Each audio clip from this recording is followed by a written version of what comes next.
Okay.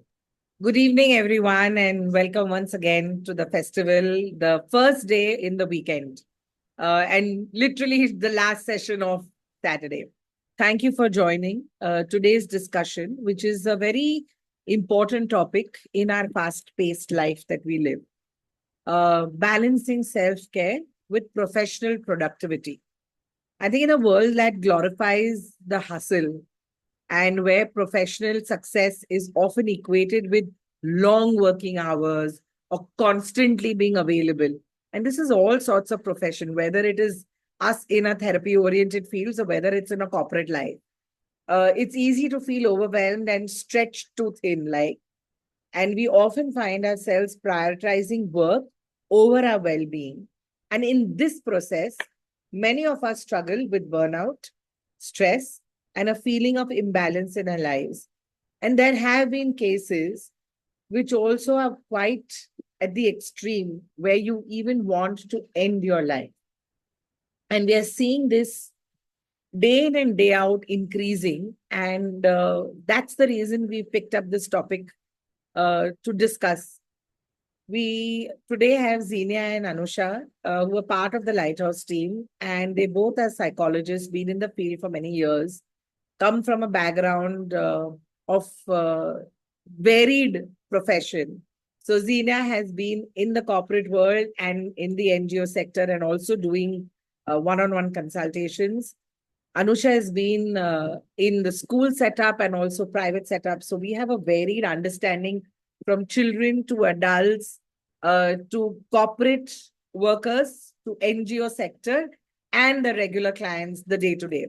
So thank you for joining us for this particular topic, and it's very important because the key question is how do we achieve and maintain a healthy balance between taking care of ourselves and meeting the demands of our professional lives. And just to let you all know before we get on with this discussion, we are going to focus on the intersection of self-care and productivity, two aspects often viewed as opposites, but in fact are very, very deeply connected. And we will explore how self-care practices can actually enhance productivity rather than detract or, bring it lower. So let's talk about it and move further with this.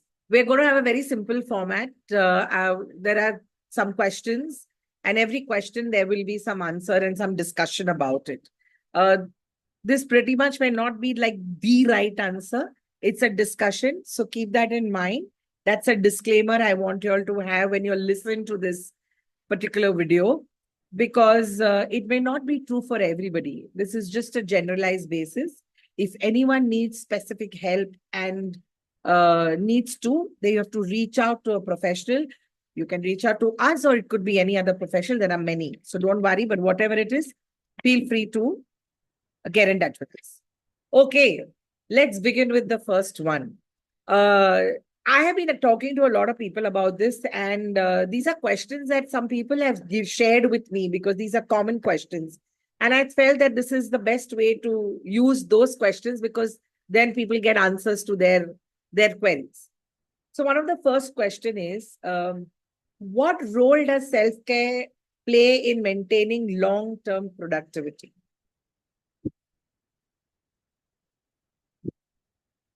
Anusha, any thoughts? Hi. I believe, in my opinion, that self-care in the long run is going to be allowing you to be in the field for a longer time. It gives you the right amount of energy to sustain.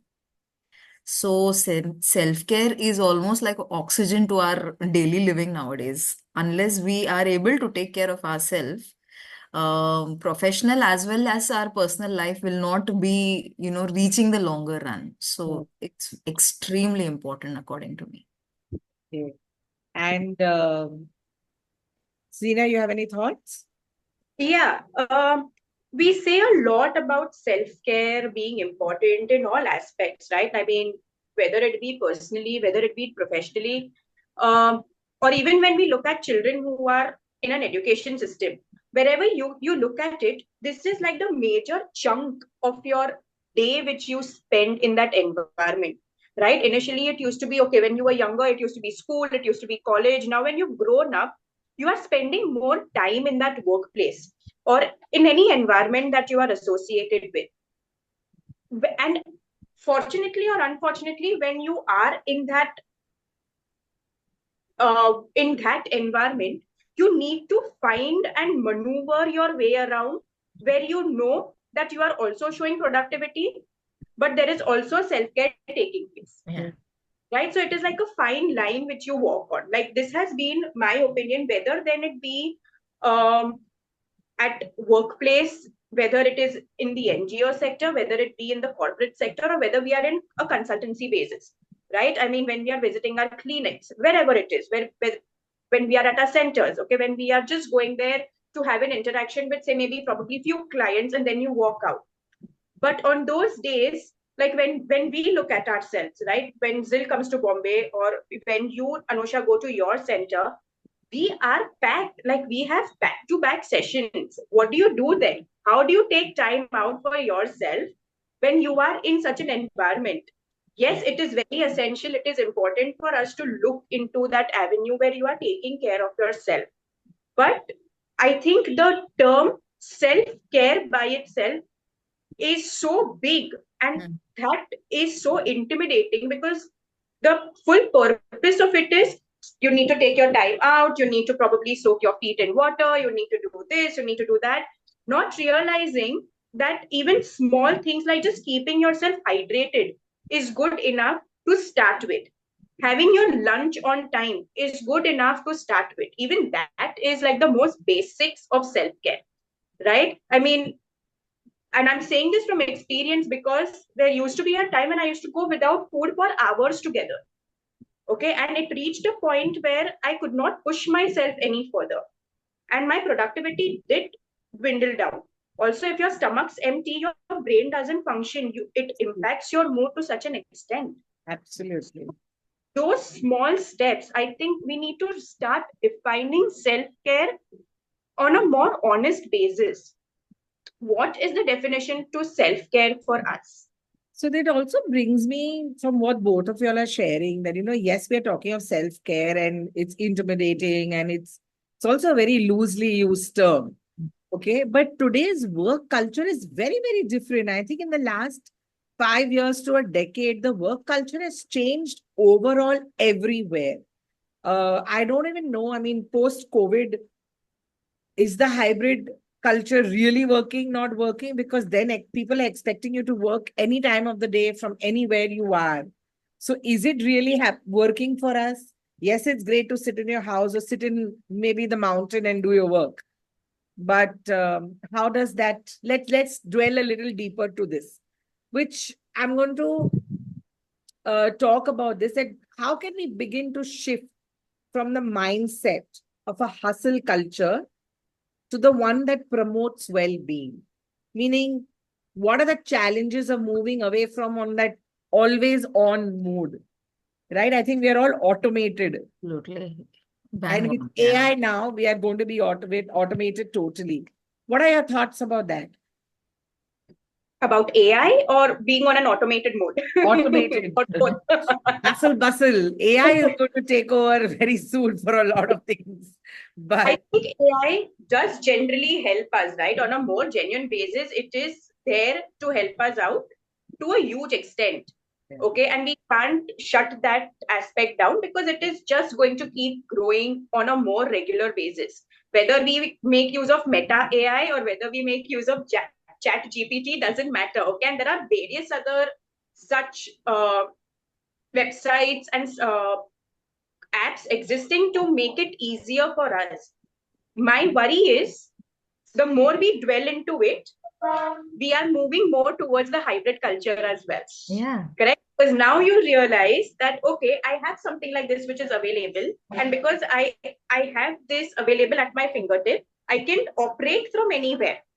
But there is definitely someone who fed that information into the concept as well. Yeah. So someone has taken that load already. Okay. Hybrid culture is not really I mean, I would rather than go to an office and know कि हाँ 9 से 5 मुझे काम करना है, 5 o'clock I shut shop and I can come home. Yeah, Okay, yeah. at least in that travel, like 1.5 hour travel, I at least get that time to myself. I'm not too glued to my screen. Okay, now this is purely what I feel. Okay, and please do not come running after me.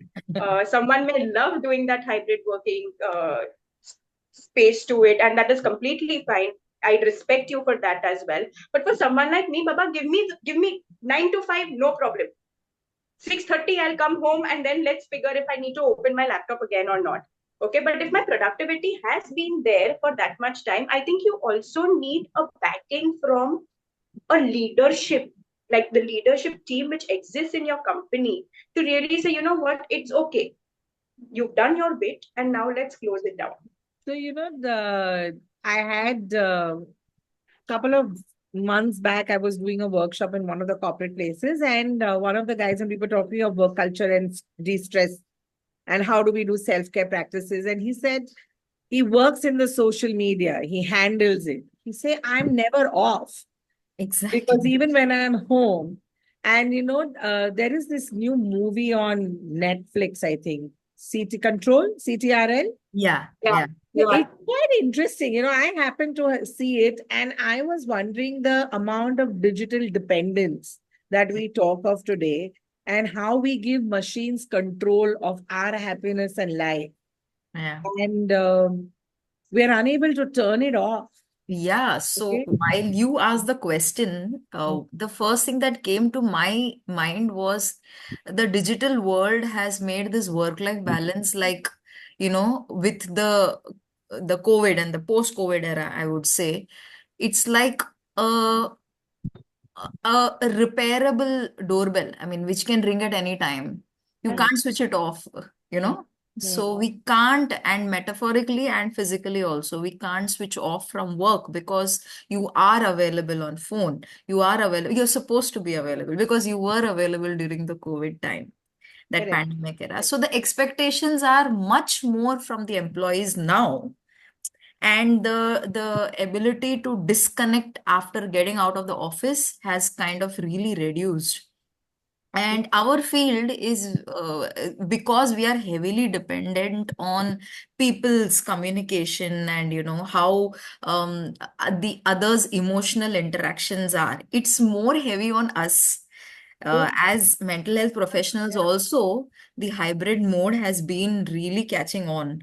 So we have sessions online, offline, and the load just keeps increasing. So unless we have our own structured, personalized plan to switch off, I don't think this problem is going to be tackled. Yeah, because the reason I even brought it up is because that movie really got me thinking, Yeah, because she never had her laptop switched off, right? And more than the AI actually just visually seeing everything and whatever in the movie, but it just was like you're not switching it off, meaning I'm not ready to turn it off. I need it something. Like I know people who say I need the TV on. I don't mind people talking because it puts me to sleep. yeah. And it's quite scary, right? Because that Yes. means I'm just not able to switch it off. And today's generation, the Gen Z and the new one, I really Yeah. I don't know how the social media and the all-consuming nature that it has, and this constant validation that we are sorting out through the like, share, followers Yeah. on social media, the same way bringing it back into work. Because even within our work scenarios, this like, share, follow is there. Which of my teammate likes me? My manager should like me. That's why I should push myself and do more work. I should pull myself. So those kind of thoughts keep coming. And I feel that is the challenge of not being able to Yeah. pull ourselves back. Which brings me actually, uh, people don't realize that they need to set boundaries. It's like what Anusha, you were saying, right?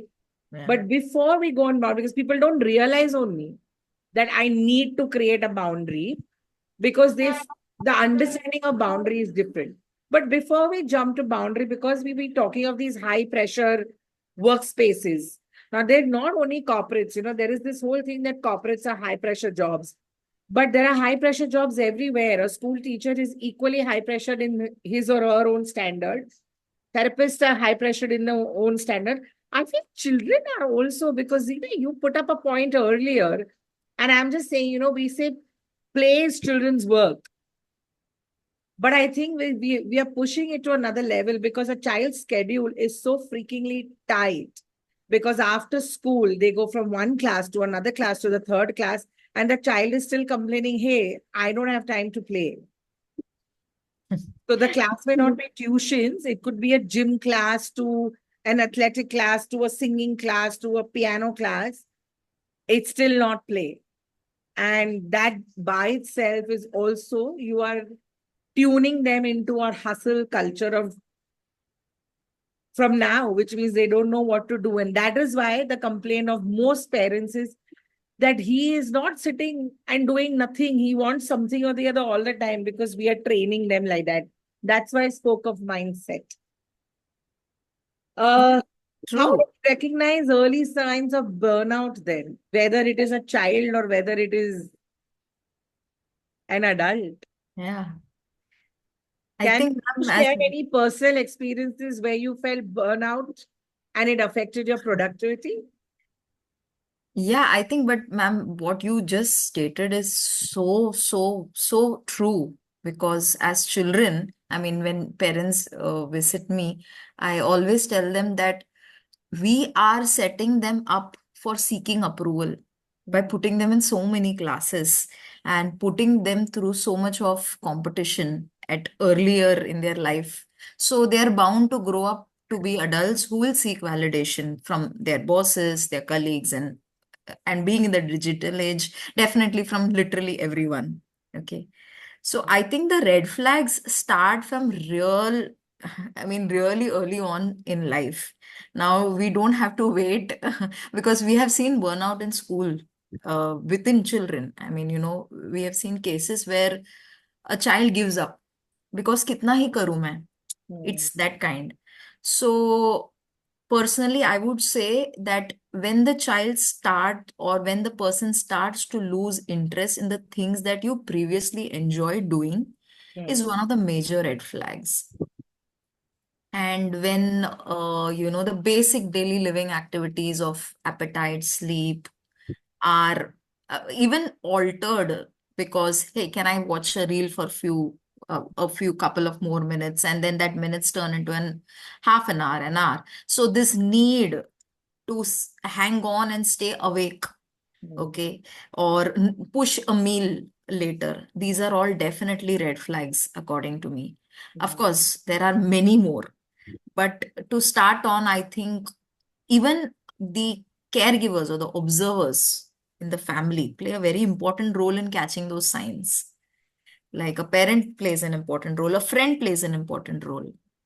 In school, we have kids coming in saying that, you need to meet my friend Hmm. because he doesn't seem to be good. So the fact that it's visible, it just has to bring Which in. takes me to a point that when one person is facing burnout or the stress, the people in the inner circle are also impacted, right? So it's not just productivity at work, it's productivity in your personal life and your whole, it just seeps in all areas, right?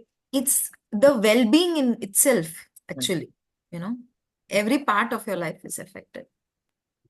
So, Zina, what are your thoughts then that when we are seeing this happening even at school and as much as in the work culture, what role do leaders and managers play in encouraging the self care while maintaining high productivity, whether it is a team at a workspace or team or in your smaller organizations, NGO school setups, or even a group of your staff and even your ancillary staff, right, in school, because there is pressure. It's a high pressure job for them also.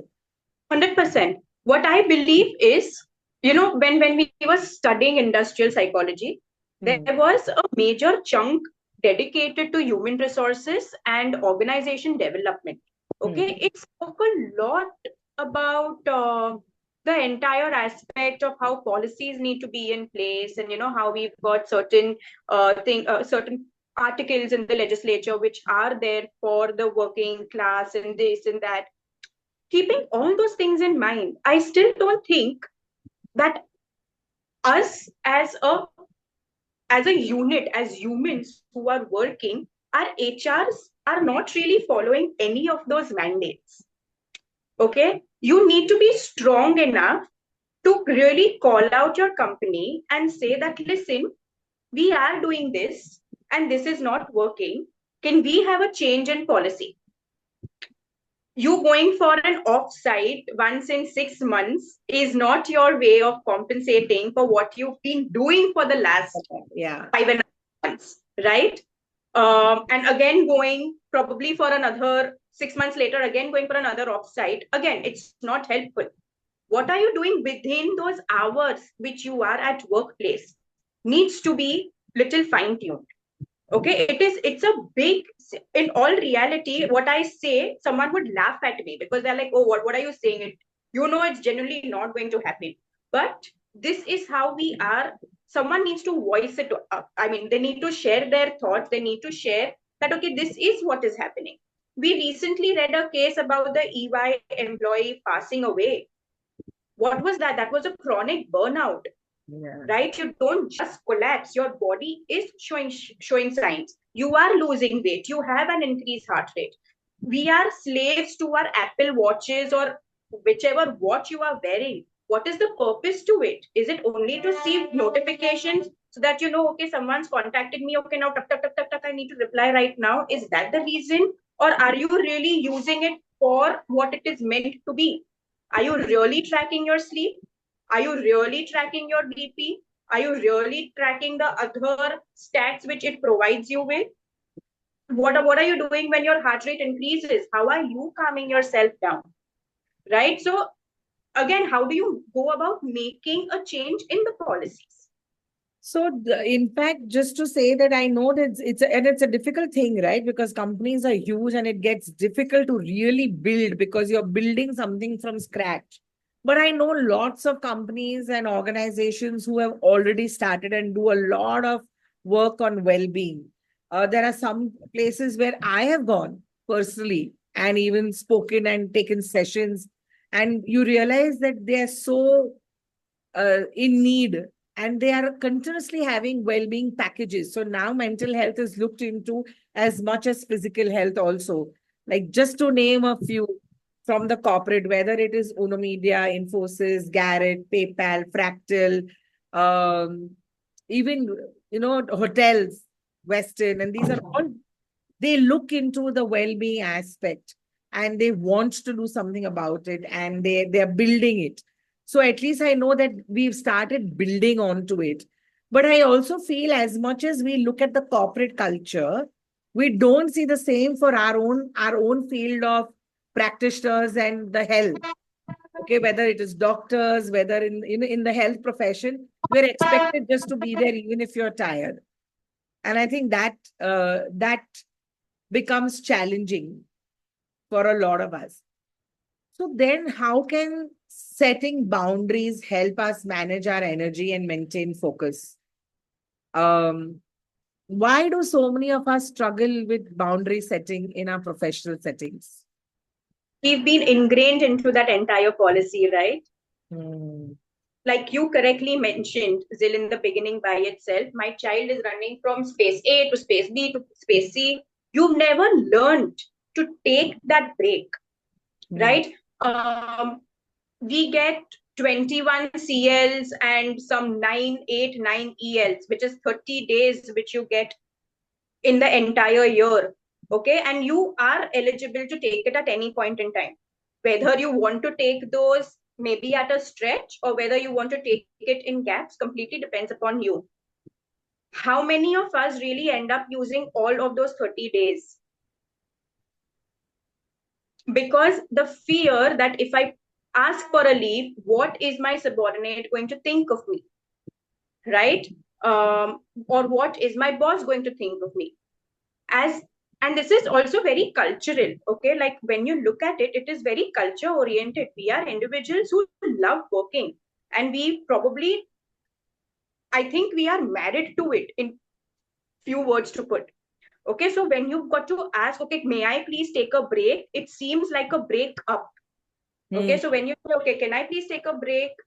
Because I feel I need, I just need to rejuvenate. Okay, there is this one individual I work with in my NGO sector. Okay, and uh, we had a conversation once. Okay, and I asked him, how are you feeling? Like I recently noticed that you are taking a lot of breaks. Is there anything that I can help you with? And he started sharing a couple of things which were happening at the home front. Okay, so I told him, but you have managed everything, right? मतलब तुम्हारा 30 days में से 15 दिन तो मार्च अप्रैल और मई में ही इस्तेमाल हो गया.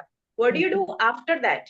Okay, and he said, I don't know if I will last until December if I keep working this way.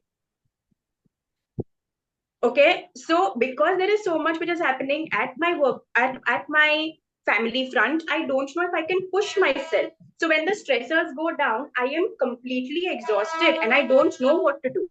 Hmm. Okay, so that's when I started reading into the signs of his burnout. Probably everyone shows up, I mean, the physical changes of burnout in everyone's body is very different. I saw that he was panting more, he was sweating more.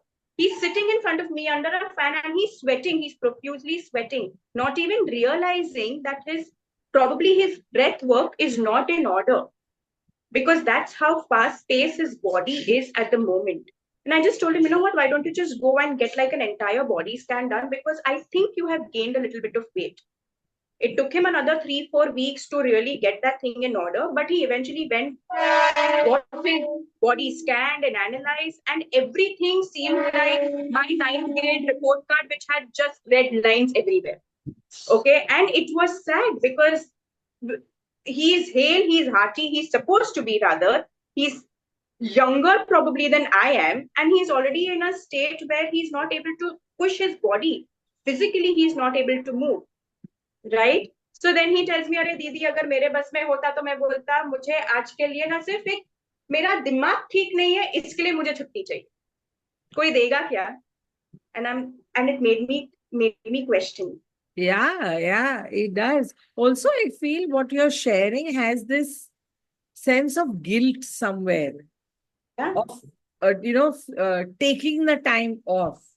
That, oh God, how can I take time off when I have so many responsibilities?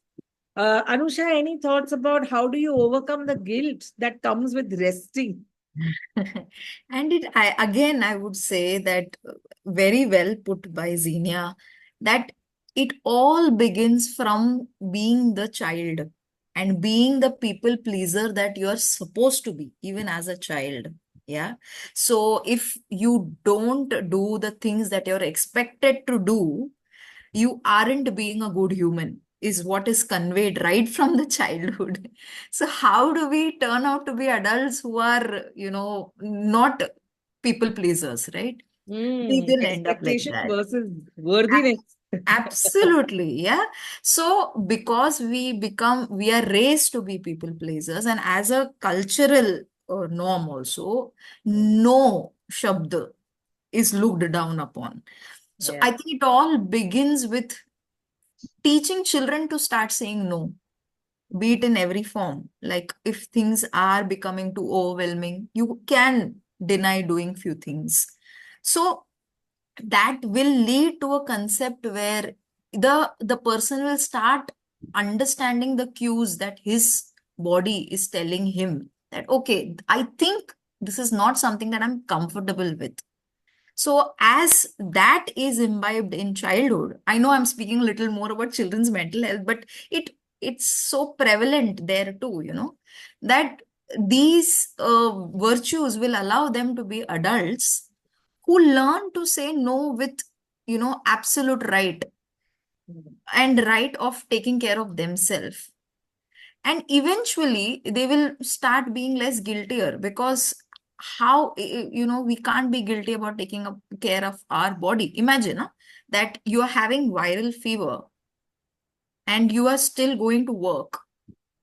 Okay. And as Zenia said, but you feel low, you will definitely push yourself to work. There wouldn't be even a thought that, oh, I can take a leave, because mood hai na, change ho jayega. That is what has been. So the guilt is also somewhere ingrained societally within us. That, okay, kuch kha lo, acha feel hoega. Speak to someone. That's it. You're done. You're in a much better space mentally. You can So go off to work. it's literally you're saying that this vicious circle you can break, you can snip it if you really want to. Yeah. Um, just summarizing a couple of things that came up in our discussion. One of the things that we started off is that self-care is like oxygen, right? So, which means when we neglect self-care, we risk suffocating under the pressure of our responsibility and commitments. It may not even be the other, it's just how our mind works. Also, the fact when we say that self care is intimidating, right? Which is true because it evokes images of indulgence or luxury, because very often self care is seen as that. That and that we may not have time for. But it doesn't have to be extravagant at all. It can be simple things like you all have been sharing, whether you're eating on time, whether you are sleeping well, whether I'm taking a few deep breaths when I need, it's stepping outside for fresh air, or even just pausing to reflect on your feelings. I think it's about finding what nourishes you at the end of it. Another point that came up in the discussion that we had is about validation for our self care, right? Because we are beings of validation. We often, you should be working harder, you need to push through. But I think it's very important that we remember that that taking care of ourselves is not a luxury, but a necessity. As much as it sounds like a cliched statement, it is very, very true, right? We are preparing ourselves to show up as our best selves in our professional lives. But what are we really doing for our own? And that's the balance that we need to strike. And that's where we realize, or rather, we don't realize that the burnout is affecting productivity. Burnout is a very, very real, true issue because it directly impacts every area of life, from focus to creativity to energy to everywhere. Um, I'm going to ask an example for everybody, and this is just for people who are listening to it's food for thought. Have you ever felt after working long hours without a break, your output suffers? It's a vicious cycle, and I really would encourage you to think of instances in your life where you notice your productivity dropped when you weren't taking care of yourself. Vis-a-vis, when you're taking care of yourself, look at your productivity. Do this for yourself. This is your exercise to see what comes up, then you'll know what you really need to do. Another big one is this guilt that we spoke of, that it's a barrier for self-care, I feel. Many of us, like you all have correctly said, we are conditioned to believe that if we are not busy, we are not worthy. This mentality by itself is damaging. Taking a break is not justified, it's essential. You know, essentials during COVID, essentials were only things that we were getting. This is literally like that. It allows us to recharge, uh, renew, and return to the task with renewed energy and perspective. Whatever work you're doing, whether it is your house help who comes home to clean the vessels and do your dishes, to the police, to the staff at schools and colleges, to the ayas, the bais, to the white collar jobs, everywhere. This is true for everyone. Uh, Finally, this whole conflict between expectations and worthiness. I think we set high expectations for ourselves, equating our productivity with our self worth. And I think it's very vital from whatever I've understood from our panelists sharing with us. It is vital to separate these ideals. Your worth is inherited, it doesn't depend on your output. So let's reflect on how we can shift our mindset from one of pressure and expectation to one of self-acceptance and self-compassion, because I think that's the shift we all need to work on. Right? Okay. Wow. We've really spoken about a lot of things. I'm just wondering, so much has come up from just this little discussion. Do you all have any closing thoughts or any closing things, takeaways for the people who are going to be listening to this discussion? Well, the policies may take time to change, but I think at your personal front, if you feel you need a break, you shouldn't shy away from taking it. Okay, because we really need a remarkable change in the, I mean, in the work culture to really shake us up in order to move towards a better, for policymakers to come up with better ideas, right? So that this is curbed to a huge extent. Whatever the, but you don't reach that stage of burnout, right? It is required. I know there are countries in the world who are already following 4 week days and things like that, correct? Probably for us, we are still a long way from that. But it doesn't hurt to at least try and work on yourself, which means you consciously say that, okay, I have been here for a 9 to 5. I do that. And then that's it. Okay, your loyalty for the company doesn't rely on how long are you ready to sit and be there. Your productivity doesn't come from that. Your productivity comes from how much are you able to accomplish in that hour, right? That you dedicate. And in that same breath, there are also maybe days where you may have to do longer work hours, which is also Right. absolutely fine, but that can become your schedule, a daily Correct. routine for you. That's the understanding and the boundary one needs to create. Okay. Yeah, Anusha. Anything? So yeah, definitely, because it's so this entire topic is so close to heart, because self-care is the reason why we all actually we need to start normalizing it. We need to start being much more human and empathizing towards self-care, and we should do that as a community is what my takeaway is. Like what Zenia mentioned, she pointed it out to her colleague. Yeah. Even if it is difficult for you to do it alone, just by letting your colleagues know, why depend only on the leader, right? Why can't we do it for our own colleagues, and why can't we do it for our own friends? Even if we start doing that, it's going to be much more healthier mental well-being community that we live in. So self-care needs to be destigmatized, and self-care isn't visiting the spa or going for a massage. It is as Well said. as minuscule as, as again, picking up from what we spoke about, as Zenia mentioned, nobody would have thought traveling back from work in a crowded local train can be a mindfulness activity, but it is, right? The air hits you and you breathe in some few, good fresh air. So let's look at how we can help each other as a community to, actually promote self-care within amongst ourselves. Yeah. And then let's look at how it can be, trickle down from the top bottom, from the policymakers to, this is my view. Okay. So, I completely, and I'm smiling is because I'm feeling that in whichever way at Lighthouse, our center, we are definitely doing it. yeah. You know, we have weekly meetings. Since the day I started Lighthouse, which is 20 years back, this has been a format.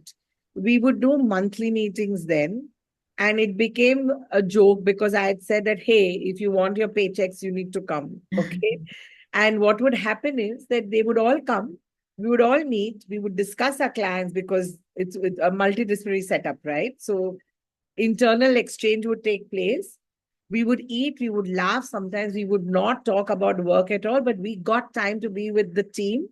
So we were building the team as a strong and we strength, and also we all were having a good time. Same way as of today, we do a weekly meeting, we touch base, but we also do so much of nonsense in that meeting. We share our own issues. We sometimes say, okay, let's not do a meeting today, let's just talk, chat. And I think that also within our culture of work, at which is a therapy based center, has helped us because it's a way to break the normal that we do and then still get back with better ideas because we are all talking and sharing together. So well, I'm feeling happy that okay, we are following this in some manner, and I hope lots more people can do it. uh, just to summarize the whole thing as a takeaway for the ones listening from whatever the panelists and the three of us have been talking today, it's clear that establishing a routine is very, very important. So your sleep schedule needs to be really well set because sleep, in good quality sleep is important because otherwise it impacts on focus and energy levels. Scientifically proven, you can Google and check it out. Setting your daily priorities because that helps an organization. That can help incorporating breaks.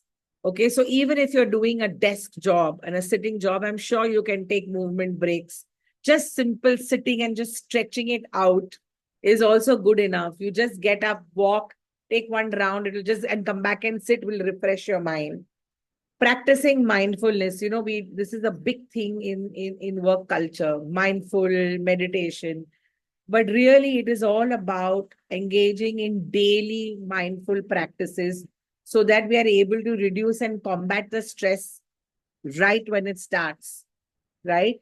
One of the easiest thing to do is deep breathing techniques because it calms the mind before a challenging task or an emotion can hit you. Another one that we forget, which is what Zina was talking about, was staying hydrated and nourished, right? So enough when you're not drinking well and eating well, your mind fogs, your brain fogs. So drinking plenty of water to stay hydrated is an essential optimal cognitive function is also very, very important. Uh, Limiting distractions. So some amount of digital detox is required because you can have specific times to check mails, social medias, even if that's your work. I'm sure there will be ways to switch it off. And maybe have a designated workspace which is clutter free, comfortable, even if whether you're working at home or at the office. Engaging in physical activities, amazing indoor, outdoor, regular exercise, dancing, spending time in nature, setting boundaries, guys, work life balance, define clear boundaries between work and personal time to prevent burnout. See, work is always going to be there. Responsibilities are always going to be thrown at us. We cannot stay away from it. We will dodge it, but we may not miss it. Sometimes we are hit by it. But if we are able to use these strategies and tools, then you build your resilience to deal and combat with it. So say no when needed. Don't overcommit because you don't have to prove it to anyone. Okay? Reflect, adjust. If you like journaling, daily journal, reflect on it, take weekly reviews, have a buddy, cultivate connections, make sure there are group interactions, focus on your personal growth, have creative outlets, and set aside time for personal development. Okay, I think when we implement these self care strategies with your spa and massages and trips, all that, I think from whatever we've shared can lead to a improved productivity, better mental health, and a more balanced life overall. Yeah. I think with that, we can end our discussion. Thank you, Anusha and Zenia, for this Thank enriching you. discussion. I hope the audience who listen Thank you so much. take Thank you back so much. something. Thank you. Thank you. Thank See you. you guys tomorrow, Yep. Sunday. We have 4 sessions. We start in the morning. All the details are there on Instagram and on the website and on WhatsApp. If you still need, reach out to us and we will share it with you. But yeah, 4 sessions starting in the morning, 11 o'clock, 12 o'clock. then at 3 o'clock, then at 4:30, and then closing ceremony at 6:30. So see you guys. Hope to see all of you all tomorrow. Take care. Bye. Bye. Bye bye. Bye.